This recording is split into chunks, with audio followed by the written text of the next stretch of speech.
Mas o que leva ao casamento ao fracasso? Primeiro, a área sexual, a área íntima. Vamos para a primeira carta de Paulo aos Coríntios, capítulo 7.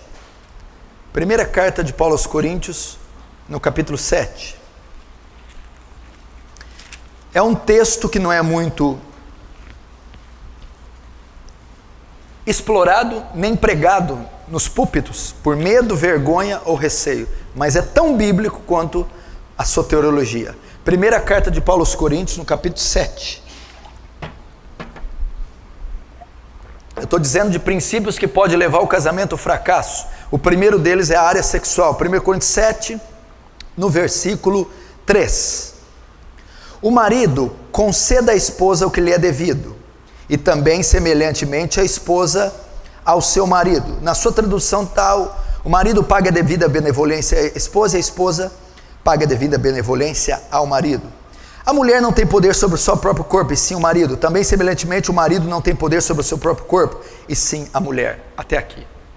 Primeira recomendação de Paulo. Paulo está escrevendo aos casais cristãos, aos casais de Corinto, aos casais crentes, a maridos e a mulher. O capítulo 7 ele está tratando do casamento. No início do capítulo, ele vai dar ênfase a uma área que a igreja não dá ênfase, a sexualidade do casal.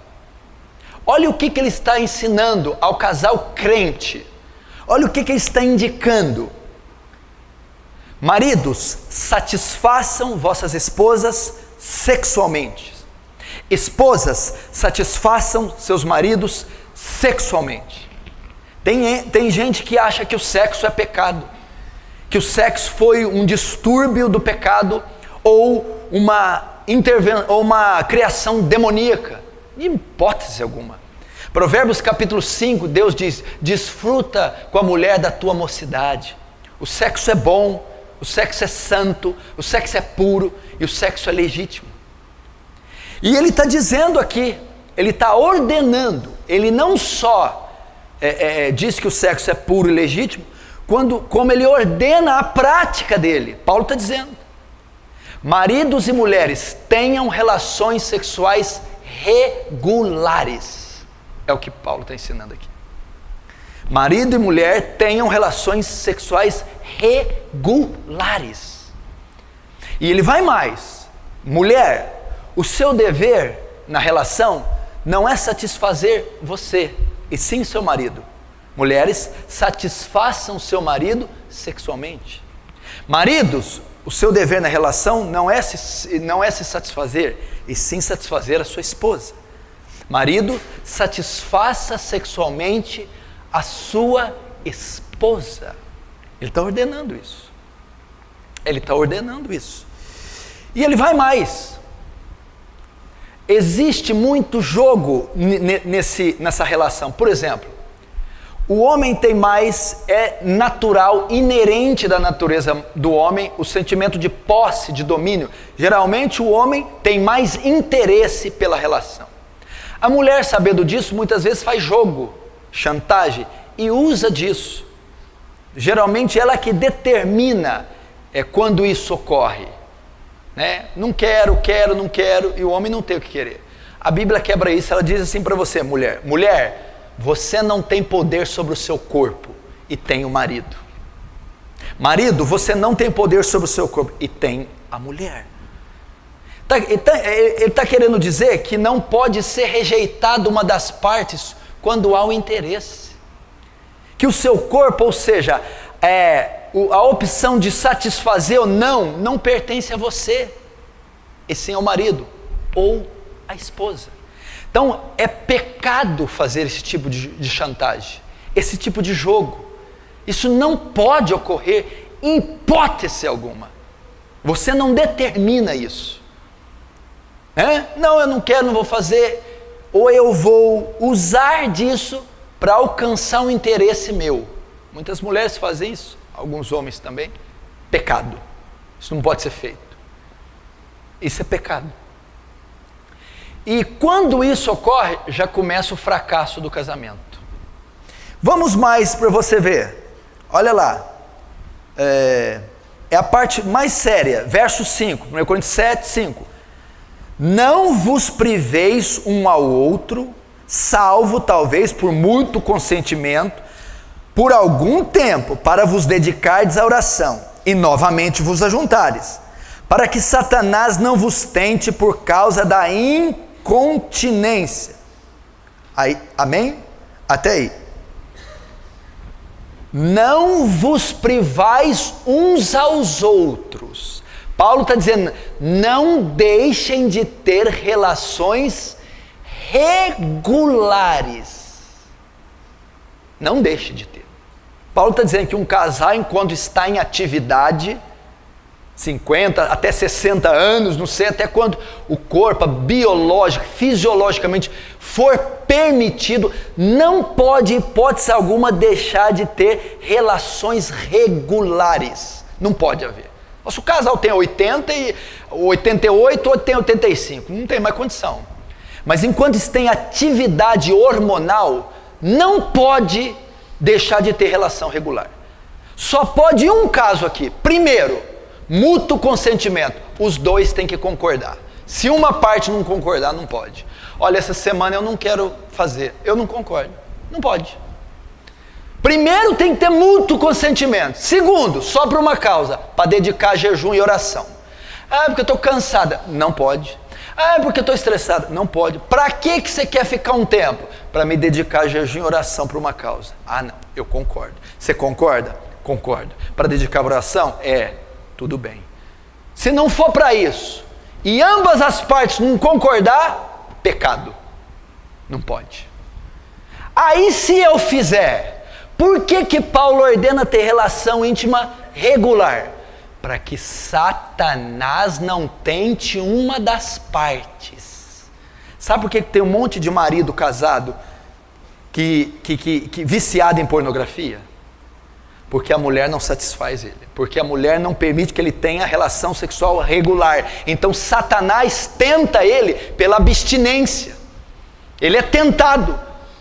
Porque a Bíblia diz assim, ao solteiro digo, eu, mas não Senhor, que fique como está. Mas se não pode ficar como eu, é melhor casar do que abrasar. Na NVI, é melhor casar do que viver ardendo de desejo. Uma vez que a mulher não tem relação sexual regular com o marido, ele fica ardendo de desejo. E Satanás tenta ele, para ele suprir a tensão sexual em outra fonte. Pornografia, adultério, prostituição. Muitos casamentos vêm ao fracasso por causa dessa área negligenciada. Olha quanto princípio eu ensinei aqui. Olha quanta coisa tem numa simples relação. Olha quanta coisa. Você está entendendo? Tenha relações regulares. Não quero. Só se as duas partes concordarem e para se dedicar à oração e jejum. E isso aqui destrói casamento.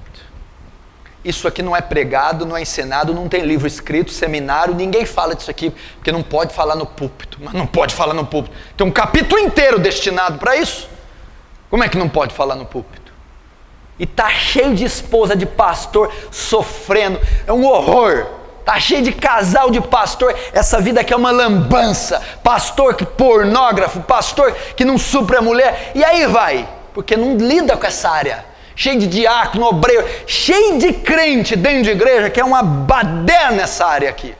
Não tem zelo, temor, reverência, respeito com esse princípio, que é seríssimo. É o primeiro princípio que destrói um casamento. A relação. Por quê? Porque, olha ele, quem que Paulo apresenta, que o personagem que Paulo convida? Satanás. Ele vai vir. Ele vai jogar o teu marido na mão de outra. Ele vai jogar a tua mulher na mão de outro. Ele vai jogar material. Ele vai fazer o seu marido ou sua mulher suprir a necessidade de outra forma. E a forma pecaminosa. Primeira área que traz problema. Segunda área que traz problema no casamento. A insubmissão da mulher. Ah, mas essa eu não ia deixar de falar de jeito nenhum. Efésios capítulo 5. a insubmissão da mulher. Verso 22.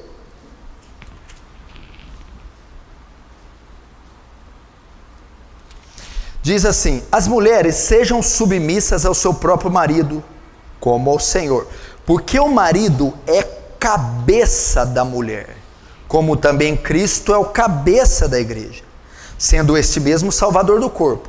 Como, porém, a igreja está sujeita a Cristo, assim também as mulheres sejam, as mulheres pode falar sejam em quê?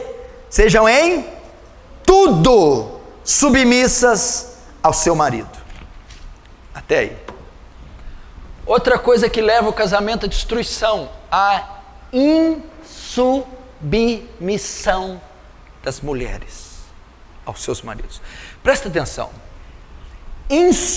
Submissão não significa demérito, inferioridade. Mulher, você não é inferior por ser submissa. A questão da submissão e da cabeça aqui fala das posições que cada um tem. Vamos dar um exemplo. Pega a cabeça e põe na barriga e a barriga em cima da cabeça. Presta esse corpo. Põe a cabeça nos pés e o corpo em cima e solta. Posição, está dizendo. Quando a posição é invertida, o casamento fracassa. Deus ordenou que o homem é o cabeça. O que ele está dizendo? O governo do lar, o governo dos filhos, o governo da mulher, a liderança está sobre o marido. Está com ele. Porque primeiro fez Deus Adão, depois fez Eva. Far-lhe-ei uma auxiliadora que lhe seja idônea. A função da mulher, presta atenção, é submeter ao marido a quê? Ao governo, à liderança, à cabeça, à autoridade. Então a mulher lidera, ela submete, ela auxilia nesta liderança. Quando a mulher quer assumir o papel do homem, desrespeita o homem, desfaz do homem, inflige a autoridade do homem, o que acontece? O casamento foi feito para ser harmônico. Quando o homem sente que a sua autoridade está sendo infligida, quando o homem sente que ele está sendo rebaixado, denegrido, que a sua autoridade está quebrada, aquilo, primeiro, cria uma desarmonia no casal, estresse, intriga, barreira, ira. Segundo, quebra um princípio espiritual, porque Paulo diz aqui, submeta aos seus maridos como a igreja submete a Cristo. Como a igreja submete a Cristo? Como autoridade ordenada, como alguém, a igreja submete como alguém que tem liderança, como alguém que tem a palavra final. A mulher deve ver no marido uma autoridade, alguém capaz de tomar decisões, alguém que Deus deu a liderança, que Deus deu a capacidade de escolher e decidir. A mulher tem que fazer isso. Quando a mulher não obedece, quando ela quebra, afronta essa liderança, é como se ela tivesse se rebelando contra uma autoridade ordenada, ou seja, o próprio Deus. A mulher tem que honrar o marido, a mulher tem que estimar o marido. Você não pode levantar a voz para o teu marido em público, você não pode envergonhar e expor a autoridade do seu marido em público, você não pode afrontar e confrontar a virilidade, a liderança do seu marido. Se tem algo para você falar com o teu marido que você não concorda, você tem que falar em secreto, você tem que falar sós. Jamais exponha a liderança do seu marido, jamais quebre ou desfaça, desobedeça em público aquilo que ele falou, ordenou em público. Não faz isso. Isso destrói casamento. Destrói. Por quê? Porque você está desmoralizando o seu marido. Você está desmoralizando o seu marido. Isso vai afetar a relação, vai afetar o convívio, vai afetar a educação dos filhos e vai trazer brechas para Satanás tocar no seu casamento. Terceiro, a boca aberta da mulher. Isso atrapalha casamento. Vamos lá. 1 Pedro. Primeira carta de Paulo, de Pedro. Pega Apocalipse e volta que é mais fácil. 1 Pedro capítulo 3. Depois vai ter para os homens, viu, mulheres? Pode ficar tranquila. 1 Pedro capítulo 3. Verso 1. Mulheres, sede vós igualmente submissas ao vosso próprio marido, para que ele, ainda que não obedece à palavra, seja ganho, sem palavra alguma da vossa boca, mas por meio do procedimento de sua esposa, e ao observar o vosso honesto comportamento, cheio de temor. O que destrói um casamento? A língua da mulher, a boca da mulher, a mulher que fala demais. Eu estou lendo o texto bíblico. Vós, mulheres, sejam submissas ao vosso marido, que mesmo que ele não seja salvo, seja ganho, sem nenhuma palavra, sem abrir a boca, sem você falar. Por que Pedro foi bem na língua da mulher? Porque o Espírito Santo que criou a língua da mulher sabe que é a maior ferramenta da mulher. O homem fala 8.000 palavras por dia, a mulher fala 25.000. Tem mulher que já está na casa dos 80. Não é isso? Por isso que chega de noite, o homem não fala mais nada. E a mulher fala, o homem está lá. Ele já gastou os 8.000, você ainda tem 15.000, bem. Você vai falar até dormindo, filha. É por aí. O homem chega às 8 horas e tá. Eu não falo, acabou. Esgotou as 8.000. Você ainda tem 15, filha. Aí, ó, o homem, né? Mas vamos ver aqui o que está ensinando. O que destrói casamento? Minha filha, quando você não sabe usar sua boca, né? Pedro escreveu isso porque Deus sabe que é o instrumento, a arma da mulher é a sua língua. E o texto que ele está usando aqui é o bate-boca, é o conflito verbal, e a mulher é mestra nisso. Ferir, magoar, ir, apontar, ir ali no ponto nevrálgico do homem, e ela vai contestando, rebatendo, e isso destrói casamentos. Uma mulher linguaruda, uma mulher que não sabe usar a boca, uma mulher que ofende, denigre, ou uma mulher que quer levar na raça e no peito, não adianta. O que vai causar? Eu quero que levanta a mão aqui um marido que fala que a mulher de tanto falar mudou você. Pode levantar, minha mulher me mudou. O coração do homem endurece mais. Ele fica mais longe de Cristo. Ele não se submete a essa falácia. Cria ódio, revolta, repulsa, barreiras. E Pedro está dizendo, a maneira de você ganhá-lo, conquistá-lo, é o seu testemunho. É a sua conduta que vai quebrantá-lo, atraí-lo à admiração dele. Ao ver a sua mudança, a sua piedade, o seu bom senso, e não o seu confronto verbal, a língua. Isso aqui destrói casamento. Os conflitos no lar, discussões, bate-boca são horríveis. Só se machucam, se ofendem, se ferem e se distanciam mais e mais um do outro. É assim ou não é? Então o que leva o casamento ao fracasso? A área sexual, a insubmissão da mulher, a língua da mulher. Quarto, o que mais leva o casamento à destruição? Provérbios capítulo 31. Vamos lá. Salmos no meio da Bíblia, Provérbios.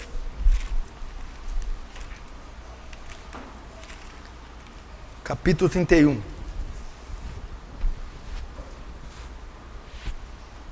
Verso 12. Ela lhe faz bem e não mal todos os dias da sua vida. O que leva o casamento à destruição? Uma mulher maligna, que faz mal para o marido e não o bem. Aqui nós estamos lendo o contexto de mulher virtuosa. Mulher virtuosa, quem achará? O seu valor excede dos rubis. A mulher virtuosa faz o quê? Faz bem ao marido e não mal, todos os dias da sua vida. Tem mulheres que o seu pior inimigo é o marido. Tem mulheres que se ocupam única e exclusivamente de fazerem o mal para os seus maridos, denegri-los, envergonhá-los, humilhá-los, rebaixá-los, ofendê-los, torcem para a sua derrota, para a sua queda. Mulheres maldosas, perversas. Conviver desse jeito dentro de um lar com uma mulher assim é uma destruição. Quem conhece o texto da mulher rixosa? E a mulher rixosa? A mulher rixosa e o gotejar contínuo numa casa, tanto um como a outra, são a mesma coisa. Mulher, faça o bem para o seu marido. Seja benigna, bondosa para o teu marido. Esse clima de perversidade é intolerável por qualquer homem. Por que você acha que os botecos estão cheios? Tá, não pode se aplicar muito bem para nós, somos cristãos, mas, e pressupõe que cristão não fica em boteco. Mas por que estão cheios? Porque chega em casa, tem uma mulher que se você der uma vassoura, sai voando. Sai voando. Bruxa. Porque são perversas. Mas, e é insuportável para o matrimônio suportar isso aqui. Eu vou avançar porque tem muita coisa para falar. O que mais destrói o casamento? O desentendimento do marido. Volta lá em 1 Pedro. Agora é a parte do marido. 1 Pedro, lá no final de novo, perto de Apocalipse. Capítulo 3. 1 Pedro 3,7. Maridos, vós igualmente coabitai com as vossas esposas, ou vivei a vida comum no lar com discernimento, tendo em consideração para com a vossa mulher como vaso mais frágil. Tratai-a com dignidade, porque sois juntamente herdeiros da mesma graça de vida, para que não se interrompam ou não sejam impedidas as vossas orações. Você quer maldição maior que essa, da oração ser impedida? Maridos, coabitais, convivei a vida diária com as vossas mulheres, com entendimento, dando ela honra como vaso mais frágil, para que as vossas orações não sejam impedidas. O que destrói um casamento? O marido que não tem entendimento no convívio com a mulher. Agora é para o marido. O que o marido tem que entender? Coabitar com ela com entendimento, dando honra como vaso mais frágil. Você precisa entender que ela não é feita da mesma composição que você. Você tem que ter entendimento no dia a dia com a sua mulher, compreensão, paciência, ternura. O que é o homem? O homem é um ser mais grosso, tem sentimento de posse. O seu sentido mais aguçado é a visão. É uma pessoa mais insensível, truculenta, dura. A mulher não, o sentido mais aguçado é a audição. É sensível, é biológica, anatomicamente mais frágil que o homem, sentimentalmente mais frágil. O homem não, e tem homem que acha que casou com outro homem.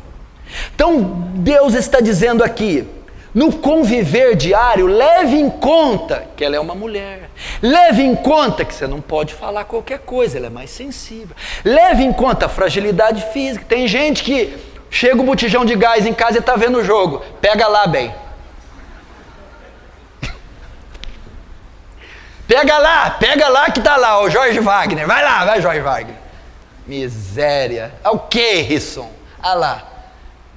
E pior que elas vão e pegam, são terríveis. Pega e passa na frente deles assim, ó. Então tem cara que não tem bom senso. Direto eu visito casa de gente, tá mulher com chave de cano lá. Boné pra trás. Que é isso, meu filho? Onde você vai? E o marido tem que entender isso. Meu filho, por favor, tenha entendimento. Vai tratar de uma conta com entendimento. Da educação dos filhos, com entendimento. Das finanças, com entendimento. Dando honra a ela, o que é isso? Dá preferência. Não vai com violência, não. Vai com cuidado. Tenha paciência. Tenha ternura. É isso. Quando isso não é feito, as orações são impedidas. Você já imaginou, você está orando há 1 ano e Deus, não estou ouvindo nada. Já imaginou? Que loucura. Por que não está ouvindo nada? Porque vocês dois vivem em pé de guerra. Porque essa casa é uma bagunça, uma desordem. Porque o marido destrata, hostiliza a esposa. Não trata ela como o vaso mais frágil. Isso destrói casamento. Você está vendo as regras, os princípios que a Bíblia tem? Já não pode viver de qualquer jeito. Leve em conta a fragilidade. Nossa, você não trouxe nada para mim? Trazer o quê? Que bobagem! Aí o Espírito Santo, bobagem para você. Para ela não. Entendeu? Às vezes pede uma coisa, amor, não faz isso, você não sabe de nada. Talvez sabe sim. Sempre tendo cuidado. Vamos ilustrar isso aqui de uma maneira que você pode entender. Lembra antigamente, quando os casais de namorados, né? Para pegar na mão demorava 1 mês, para dar um selinho 8 meses, para dar um beijo de língua só depois de casado. Quando ia dar uma volta de carro, ia lá, abria a porta, fechava. Quando ia passar num lamaçal, tirava o casaco, pisa. Quando ia sentar, puxa a cadeira. É uma forma de mostrar o quê? Gentileza, cortesia. Eu estou tentando ilustrar como a mulher deve ser tratada. Agora, abra o carro, entra aí. Não, eu não estou mentindo. E a hora que está fazendo uma curva na ribanceira, tira o cinto, bem, está apertado. Destrava o pino. Essas coisas destroem casamento. Ninguém aguenta viver com caminhoneiro. Se tem algum irmão caminhoneiro aqui, eu não estou dizendo do ofício. O irmão não toma banho, é CC, uma barriga horrorosa, o bicho arrota. Meu Deus do céu. Trata com entendimento. Cortesia. Qual a última vez você levou flor para ela? Flor? Pastor, o senhor não está entendendo. Qual a última vez você mandou uma mensagem? Apareceu de surpresa? Faz isso. Manda os filhos lá para o Paraguai. Leva ela para um chalé. Precisa tratar com entendimento. Sexto, deixa eu ver, o amor e o adorno do homem. Volta para Efésios. Quando não tem amor e não tem adorno. Efésios. Gálatas, Efésios. Capítulo 5.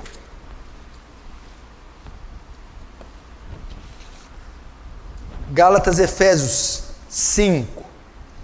Efésios 5, 25. Maridos, amai vossas esposas, como também Cristo amou a igreja, a si mesmo se entregou por ela, para que a santificasse, tendo purificado por meio da lavagem de água, pela palavra, para apresentar a si mesmo igreja gloriosa, formosa, sem ruga, nem coisa semelhante, porém santa e sem defeito. Até aí. Eu vou dizer de 2 coisas aqui, mas essa é a mais importante da palavra inteira. Primeiro, o que destrói um casamento? Quando o marido não ama a esposa. O sentimento que deve reger O matrimônio é o amor. Maridos, amai vossas esposas. Eu vou fazer uma pergunta aí, você não precisa olhar para ela, nem cutucar, nem responder. Você responde para o teu coração. Não, eu vou perguntar, você vai pensar, depois eu vou falar outra coisa e você responde. Marido, você ama a sua esposa? Você ama? É uma ordem aqui. Vós maridos, vocês devem amar a sua esposa. Antes de responder, calma, de qualquer jeito não. Vós marido, amais vossas esposas como Cristo amou a igreja. O jeito que você sempre amou sua mulher é uma coisa. O padrão que Deus pede é outra. Como Cristo amou a igreja? Amou ao ponto de se entregar e dar a vida por ela. Que amor que foi esse? Como é que é a igreja, Cleverson? Pecadora, feia, gorda, cai toda hora, tropeça. Quando Deus olha para a igreja, ela não tem um dente, cabelo pichain, gorda e manca. Ela não reúne nenhuma condição para Cristo amar. Ela é pecadora. Cristo ama a igreja incondicionalmente. A tua mulher não é bonita como você queria, não tem o tamanho que você queria, não é doce como você queria, não tem idade como você queria, ela não reúne as condições que você queria, ótimo. Deus não manda amar condicionalmente. Você tem que amar sua esposa, mesmo que ela não reúna as condições que você gostaria. Amá-la incondicionalmente, sacrificialmente, ao ponto de dar a vida. Seu amor. Quando tem isso numa relação, não há demônio que destrói o casamento. Não há tentação que destrói. Porque eu amo a minha esposa, meus filhos, ao ponto de dar vida sacrificialmente. É desse jeito. Eu falo para minha esposa, ela está ali me assistindo, imagina pregar um troço desse que a mulher vendo. Falo para ela regularmente. Querida, eu amo você do jeito que você é. Nenhuma das suas falhas, falo isso, nenhuma das suas falhas interfere no meu relacionamento e no meu sentimento por você. Nenhuma. Nenhuma. Falo abertamente isso. Abertamente. Meu amigo, se você amar a sua mulher assim, não tem crise que você não vença. Segundo, essa é importantíssima. Olha, Cristo não só ama, como ele atavia a noiva. Ele olha, essa noiva está sem dente, fazer uma obturação, ou pôr um sapato nela, dar uma esteirinha, corre aí, noiva. Ele vai adornar a igreja, santificá-la. Está meio feia, desordenada, vai deixar bela. Marido, o casamento vai um fracasso quando você não adorna a sua esposa. Molda, cuida dela. Se a sua mulher é uma jararaca, surucucu, capitão do campo, narja, jiboia, coral verdadeira, falsa, sucuri, cascavel, e aí vai. Culpa tua que não adorna ela. Você é responsável por adornar, formar. E não estou falando só fisicamente. Você está triste, eu vou fazer você ficar alegre. Você anda depressiva, eu vou mudar a sua estima. Você está mal vestida, eu vou ajudar, vou comprar uma troca para você. Eu vou adornar. Você é meio ignorantezinho, eu vou te ensinar. É um marido que adorna. É um marido que forma, é um marido que trabalha com a sua esposa. Se você sabe, a minha mulher tem problema, minha mulher é irada, truculenta, é insensível, é fria, isso, aquilo, outro. É você que tem que trabalhar, pensar numa solução, orar, interceder, dialogar com ela, pedir, amor, muda aqui, melhora acolá, amor, vamos orar aqui, isso, aquilo, outro. Você vai deixando aquela mulher. Aí aquele dente vai mudando, aquele pneu vai encolhendo, aquela mulher vai ficando bonita, aquele cabelo vai alisando. Está adornada. Mulher comportada, fina, bonita, com uma autoestima, bela. Aí você mesmo se orgulha da própria noiva que você formou. Você mesmo se apaixona da própria noiva que você formou. Esse é o princípio. Primeiro ama, depois adorna. Você tem que pensar assim, toda vez que você está num lugar gastando, pensa na mulher. Está no supermercado, e minha mulher? Está numa loja, e minha mulher? Faz uma viagem, e minha mulher? Sempre, sempre. Vai orar, Deus, a minha vida. Não, a minha mulher. Vai fazer um jejum, a minha mulher. Sempre passando por ela, para adorná-la, para cuidar dela. A pior coisa é aqueles maridos que desprezam, deixam a sua mulher aos cacos, perdida, desdentada, jogada. Não pode fazer isso. Isso destrói casamentos. Quando estão entendendo, diz amém. Agora, o que é o casamento? Vamos passar rapidamente por alguns princípios. Primeiro, o casamento é heterossexual. Heterossexual. O que significa heterossexual? De sexos diferentes. A Bíblia diz, deixará o homem, o seu pai e sua mulher, e apegar-se à sua mulher. Casamento compreende macho e fêmea. O casamento, pelos padrões da Bíblia, que Deus instituiu, é heterossexual. União de sexos diferentes.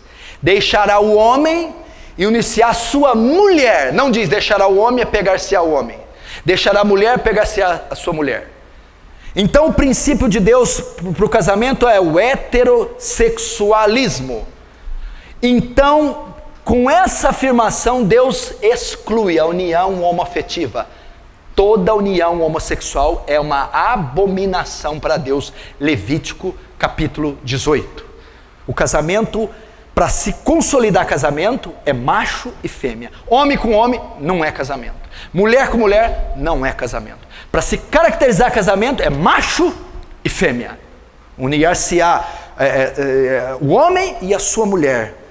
E isso é o casamento. Segundo, o casamento é monogâmico. Mono vem de um. O casamento é deixará um homem e apegar-se-á a uma mulher. O padrão de Deus é monogamia. O que é diferente disso? Poligamia. Aquele homem que tem várias mulheres, ou aquela mulher que tem vários homens. Saiu um filme na década de 80 aí, né? Dona Flor e seus 3 maridos. Isso é poligamia. O método bíblico é monogamia. Deixa um só homem e casa com uma só mulher. Pastor, mas o que é esse casamento da Bíblia? Abraão, Davi, foi uma tragédia, você pode ver. Começa Jacó, com aquele monte de mulher, uma tragédia. Abraão, Davi, Salomão, aquilo não é o padrão de Deus, nunca foi. É um só homem, uma só mulher. Terceiro, o casamento é monossomático. Mono, um, soma, corpo, carne, uma só carne. O casamento não é um contrato, vamos morar junto? Não, o casamento é uma união mística, onde 2 se tornam um. O que significa ser monossomático? Que o sexo é permitido só dentro do matrimônio. Casais solteiros, se praticam sexo, é prostituição, não é permitido. Por quê? Porque casais solteiros não é monossoma, não se juntaram, não se tornaram um só corpo. O sexo é permitido só quando um homem e a mulher se tornam um só corpo. E quando eles se tornam um só corpo? No casamento monossomático. Último, o casamento é vitalício. Agora chegou onde eu queria. Vitalício. O que significa vitalício?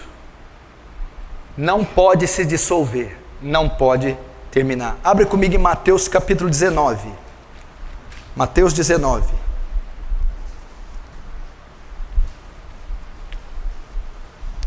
Casamento é vitalício.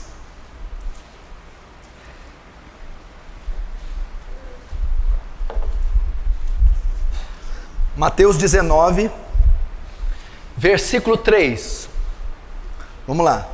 Vieram a ele alguns fariseus e o experimentavam, perguntando: é lícito ao marido repudiar ou divorciar da sua mulher por qualquer motivo?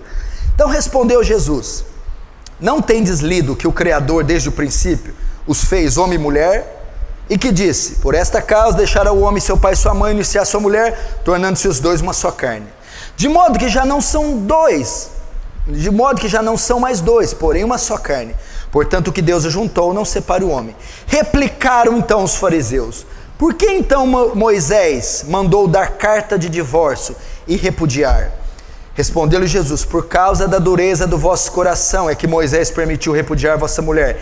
Entretanto, não foi assim desde o princípio. Eu, porém, vos digo: quem repudiar, divorciar, largar, desquitar da sua mulher, não sendo por causa de relações sexuais ilícitas, e casar com outra, comete adultério.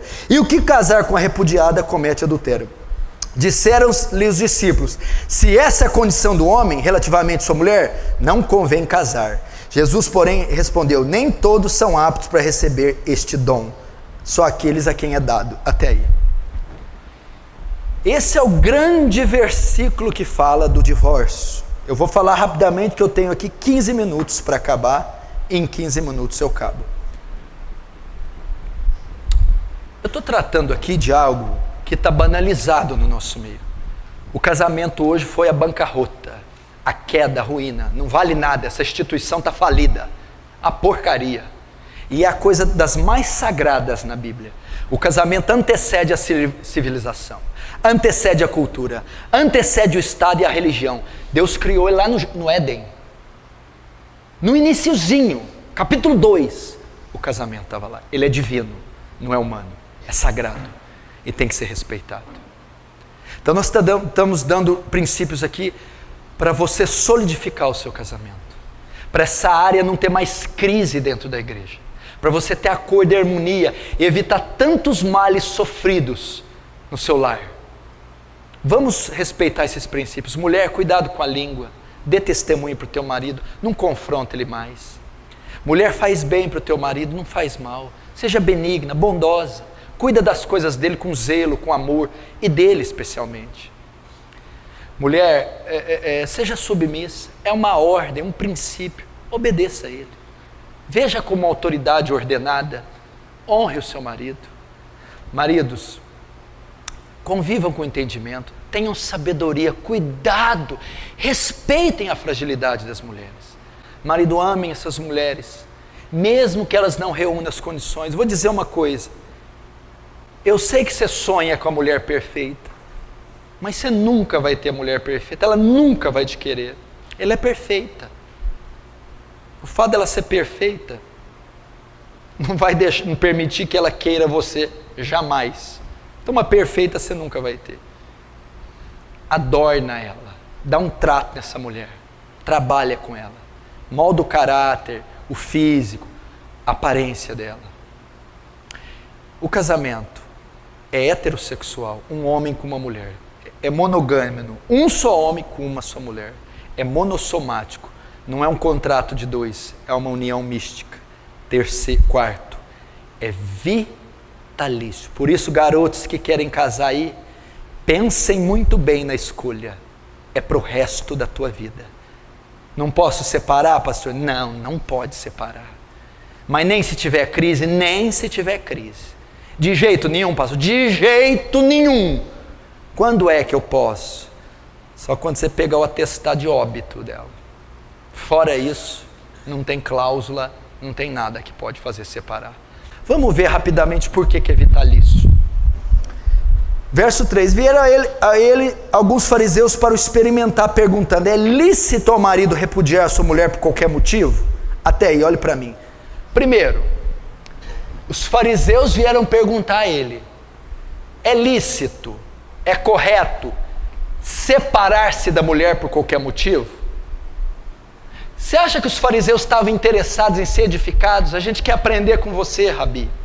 A gente quer ser ensinado. Não, a Bíblia diz aqui, para o experimentar. Os fariseus queriam pegar Jesus em alguma falta para acusá-lo de blasfêmia. Lembrando que Jesus estava na Pérea. Onde era esse lugar? Onde estava instalado o rei Herodes. O que Herodes fez? Mandou matar João Batista, porque João Batista falou que o casamento do Herodes era ilícito. Lembra? O Herodes estava casado com a mulher do seu irmão Filipe de Itureia. eles estavam querendo incitar Jesus para falar a mesma coisa para Herodes condenar Jesus à morte, como condenou João Batista. Por isso eles estavam experimentando Jesus. Se não fosse isso, ser pego por Herodes, eles estavam forçando Jesus a dizer alguma blasfêmia. O que é uma blasfêmia? Se ele dissesse algo que fosse contrário à lei de Moisés. Então eles estavam experimentando, eles não queriam aprender com Jesus. Aí eles perguntam: é lícito largar da mulher, separar por qualquer motivo? Vamos ver a resposta de Jesus. Então respondeu ele: não tendes lido que o Criador desde o princípio os fez homem e mulher, e que disse: por esta causa deixará o homem, o pai e sua mãe, se unir à sua mulher, tornando-se dois na sua carne? Agora a resposta, 6. De modo que não são mais dois, porém a sua carne. Portanto, o que Deus ajuntou, não separe o homem. A resposta de Jesus foi: não é lícito separar, não pode separar, não aprova o divórcio. Malaquias 2,16 diz: eu, o Senhor, repudio o divórcio. Quem está dizendo é o Deus que você serve. Você não é crente? Sou. Crente em quê? Em Jesus. Jesus é quem? Deus. O Deus que você serve repudia, tem nojo do divórcio. Você quer servir um Deus que tem nojo da atitude sua? Não acredito. Ele tem nojo. Que tipo de divórcio? Qualquer espécie de divórcio. Eu, Senhor, Malaquias 2,16, repudio, abomino o divórcio. Sabe o que Jesus está dizendo? O que uniu Deus, o homem não separa. A palavra homem aqui não é uma pessoa, é tudo que provém do homem. Está dizendo: o que uniu Deus não tem instituição humana, juiz de paz, cartório, bispo, pastor, que pode desfazer. O casamento é vitalício. É o que está falando. Pode uma mulher, os fariseus vieram ali, Jesus, não pode. Mas não pode. Entendeu? O que uniu Deus. Ah, mas e se o meu casamento não foi Deus que uniu? Você já viu essa pergunta? Ah, e se não foi? Todo matrimônio é selado por Deus. Todo matrimônio. Se uniu, aqui no Brasil, por exemplo, o casamento, ele é caracterizado pelo cartório. Se você casar só na igreja, não tem valor nenhum. Quando aqui no Brasil é o Estado que casa. Quando você casa e registra em cartório, você está legalmente compromissado em entrar. Neste momento, Deus sela qualquer espécie de matrimônio. Por quê? Porque o matrimônio antecede as religiões, os dogmas. Foi Deus quem o formou. Então, quando um homem e uma mulher decidem se viver junto e legaliza isso e concretiza, naquele momento se uniu. E uma vez que uniu, não tem mais jeito. Aí tem que ter responsabilidade. Agora os fariseus vão tentar pegar ele. Olha lá, o 7. Replicaram os fariseus: então por que mandou Moisés dar carta de divórcio e separar? Eles não estavam interessados na resposta. Eles estavam querendo dizer assim: peraí, o senhor está falando que não pode separar em hipótese alguma, mas na lei de Moisés diz que pode. Os fariseus estavam querendo acusar Jesus, dizendo: você está trazendo um ensinamento contrário à lei de Moisés. Você está quebrando a lei de Moisés. Eles já queriam pegá-lo. Não, mas peraí, você está falando que não pode de jeito nenhum. Na lei de Moisés, Moisés mandou da carta de divórcio. Para pegar ele. Vamos ver o que Jesus diz. Verso 8. Respondeu Jesus: por causa da dureza do vosso coração é que Moisés permitiu repudiar vossa mulher. Então tá, Jesus vai dar a resposta assim: não, Moisés não mandou nada não. Moisés não mandou dar carta de divórcio. O divórcio já existia naquela época. Moisés só regulamentou. O que acontece? Moisés abriu essa exceção, ela não era a vontade de Deus, não estava na lei de Deus. Moisés permitiu. Por quê?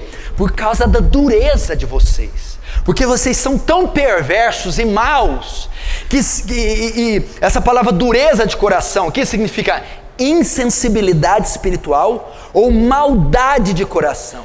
Foi por causa da maldade de vocês. Se Moisés não tivesse aberto uma exceção, vocês matariam a mulher de vocês. Vocês fariam mal para elas. Então, para um mal menor, para um mal não ser maior, ele deixou isso aí. Mas ele não permitiu, Deus não permitiu. Então o que Moisés está dizendo é que vocês são ruins, vocês são mal. Se não fosse aberta essa exceção, é só em caso de óbito, então eu vou matar a mulher. É por causa disso. Só que Jesus não diz que esse não é o padrão, olha lá. Entretanto, não foi assim desde o princípio. Jesus está dizendo, olha, lá na lei de Moisés, houve essa exceção. Mas no princípio, ou seja, a vontade de Deus não é, que princípio é que Jesus está falando? Gênesis 2:24. O que Deus uniu, o homem não separa. Jesus estava dizendo, naquela época vocês estavam vivendo em desacordo com a palavra. Naquela época, aquela exceção permitida era contrária à vontade de Deus. Porque no princípio, Gênesis 2:24, eu não permiti, em hipótese algum, divórcio. Agora, eu porém vos digo, verso 9, eu porém vos digo, presta atenção. O que tem a ver Moisés mandou dar carta de divórcio com eu porém vos digo? Moisés mandou carta de divórcio. O que é Moisés? A lei. A lei foi abolida. A lei foi encerrada. Chegou uma nova lei. Quem é essa lei? Jesus. Eu, porém, vos digo. Agora o que está sendo validado é o que eu digo. Agora é a ótica cristã. Foi-se esse período de Moisés. E o que ele diz? Eu, porém, vos digo, quem repudiar sua mulher, não sendo por causa de relações sexuais ilícitas, e casar com a outra, comete adultério. E o que casar com a repudiada, comete adultério. Até aí. A parte mais delicada e difícil de interpretar é o verso 9. Ok, presta atenção. Jesus está conversando com os discípulos sobre divórcio e novo casamento. Primeiro eles perguntam, é lícito separar por qualquer motivo? Jesus disse, não é. Em que o senhor baseia? Lá na criação. O que uniu Deus, o homem não separa. Ok. Aí os fariseus vão replicar, mas então por que Moisés mandou dar carta de divórcio? Por causa da dureza de coração. Vocês eram tão obstinados, tão ruins, que ele permitiu isso para vocês não causar coisa pior, desgraçar com a vida das mulheres. Mas no princípio não foi assim. Ou seja, a vontade de Deus é que não tenha divórcio. Aí ele vai continuar. Eu, porém, digo, o que vale é o que eu digo. Ok? Todo aquele, aí chega no verso 9, que repudiar sua mulher, aí vem o texto difícil, não sendo por causa de relação sexual ilícita, comete adultério com ela. E que casar com a repudiada, comete adultério. Pastor, aí no verso 9 tem uma cláusula, é uma exceção para o divórcio e para o segundo casamento, não é? O senhor falou que Jesus não permite o divórcio em hipótese alguma. Não. Mas no 9 ele diz, a não ser por. Opa, é uma exceção. Muita gente usa o verso 9 para dizer, olha, não pode separar nem casar de novo de jeito nenhum. Só em caso de adultério. Se eu for traído, eu posso separar da minha mulher e casar com outro. É isso que Mateus está dizendo, não é? Se eu for traída, eu posso separar do meu marido e casar com outro homem, não é? Não, não é isso que está dizendo aqui. Essa exceção não fala disso. A Bíblia não proíbe nem separar, nem casar de novo. Mas então o que é essa exceção? Quando Jesus diz assim, ó, eu porém digo, quem repudiar a sua mulher não sendo por causa de relações sexuais ilícitas. Tem duas palavras gregas aqui. Existe porneia e moicheia, ou moikeia. Porneia é um texto usado para falar prostituição. Moicheia é para se referir a adultério. Se Jesus tivesse permitido divórcio e segundo casamento em caso de adultério, a palavra aqui teria que ser moicheia, adultério. Todo aquele que separar da sua mulher não ser por adultério, comete, e casar com outra, comete adultério. Mas a palavra aqui é porneia, que é relação entre solteiros, é prostituição. Eu, porém, vos digo que todo aquele que repudiar a sua mulher, não sendo por causa de porneia, prostituição, e casar com outra, comete adultério. A exceção aqui não é para casais casados. A exceção não é adultério. A exceção é para relação sexual entre solteiros, é prostituição. Ele está se referindo aqui ao caso de José e Maria. Quando José e Maria estavam juntos, eles estavam noivos ainda. E o noivado judeu não é como nosso, ele é mais próximo, eles já estavam morando juntos, mas não tinham tido relação ainda. Quando José sabe que Maria está grávida, ele vai se afastar dela, ele vai divorciar dela.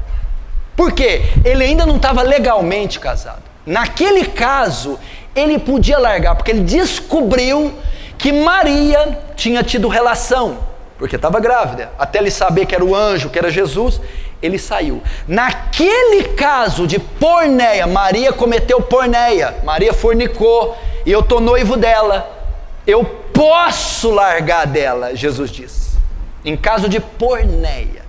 Tanto é que em João capítulo 8, os fariseus vão dizer para Jesus, você é filho de porneia. Ou seja, Jesus, você veio de prostituição. Eles sabiam da história da gravidez da Maria. Falou, você é filho de porneia. Você veio de relação sexual ilícita, Jesus. Olha a blasfêmia dos fariseus, hein? Falou que ele é filho de porneia, filho de prostituição. É esse texto. Então Jesus não está dizendo em caso de adultério, casais casados, onde uma das partes trai, e a outra inocente pode sair. Não é isso que ele está dizendo. Ele está dizendo em caso de prostituição. É isso que ele está dizendo. Logo, ele não dá cláusula nenhuma para o segundo casamento. Eu posso separar e largar de novo quando me trai? Você poderia, se a palavra aqui fosse moicheia, se Jesus estivesse falando adultério. Jesus não está falando adultério, está falando relações sexuais ilícitas, prostituição. Então a cláusula não é para casais casados. Ele não permite o divórcio, nem o segundo casamento. Como que o senhor prova isso? 1 Coríntios 7, aí eu acabo, vamos lá.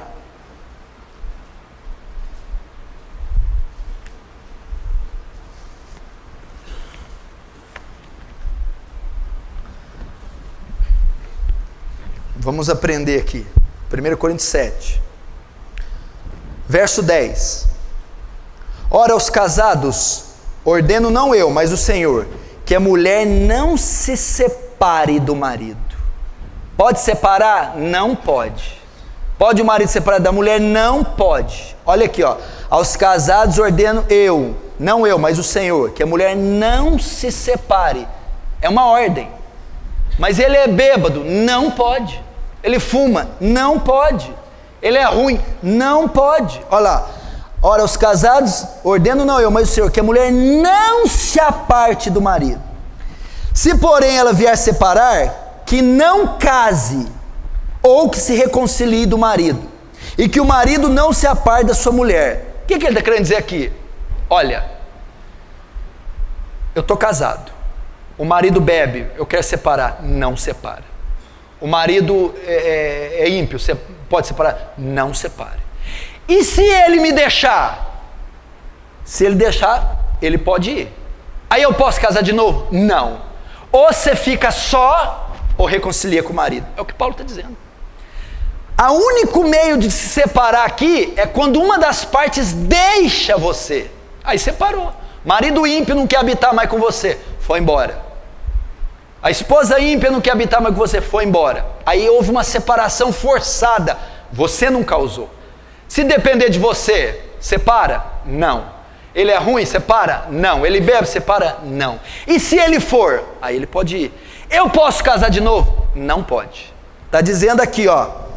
Se vier a separar-se, não case, ou que se reconcilie com seu marido.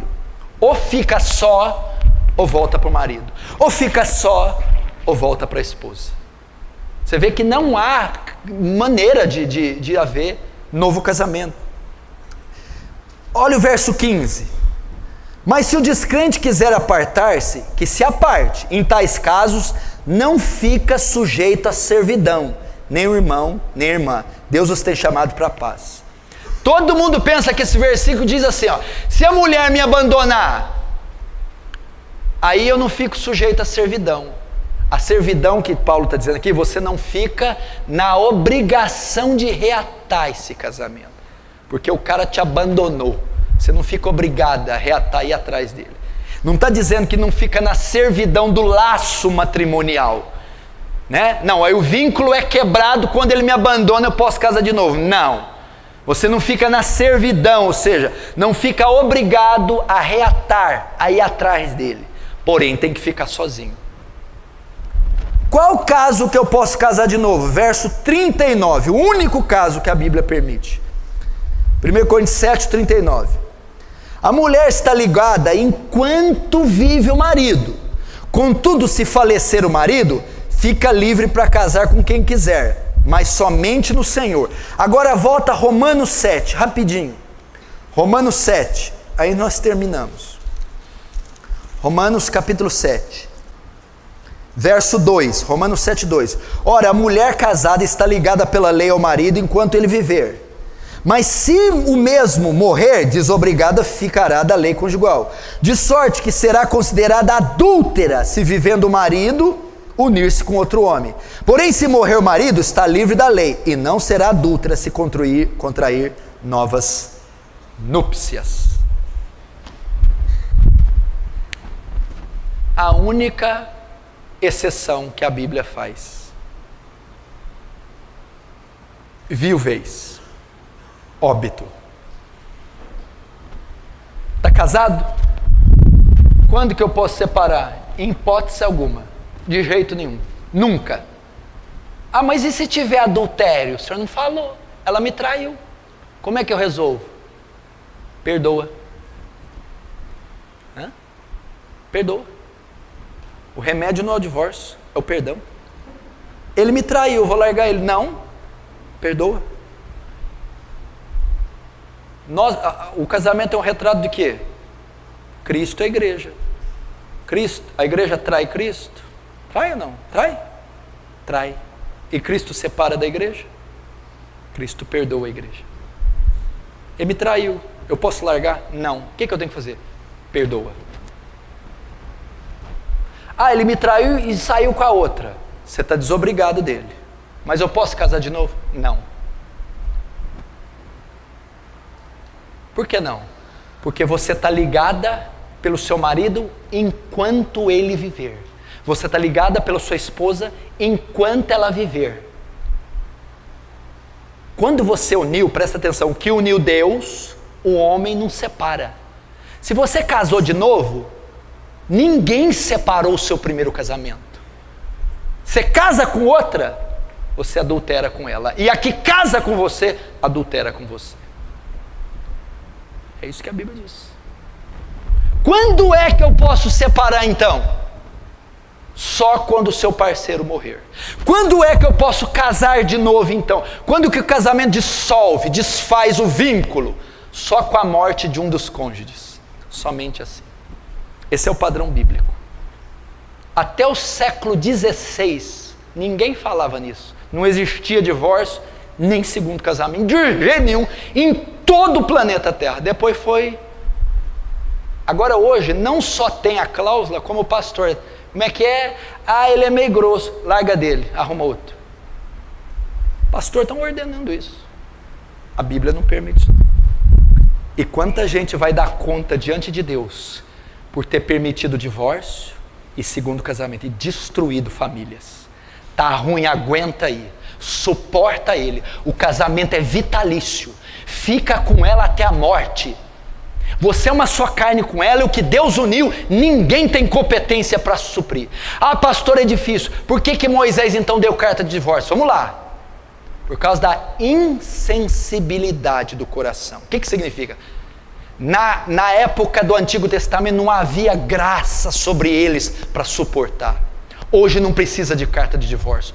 Hoje tem o Espírito Santo para suportar a fraqueza da tua esposa, para suportar traição. Tem graça em você, tem o fruto do Espírito, para você aceitar diferenças, conviver, caminhar 2 milhas, suportar. E Deus deu graça para você ficar unido com ela até a morte.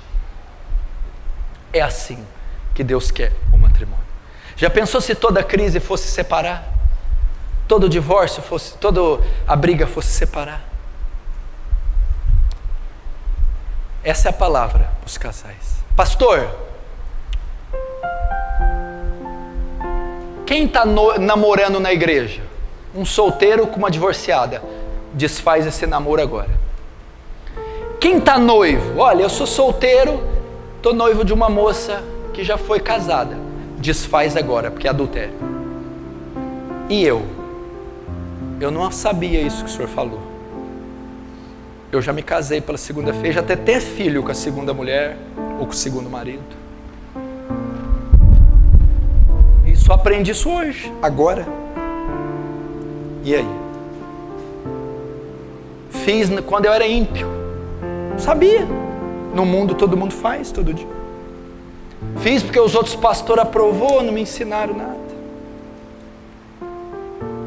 A gente deve acolher essas pessoas, ensinar elas o caminho da verdade,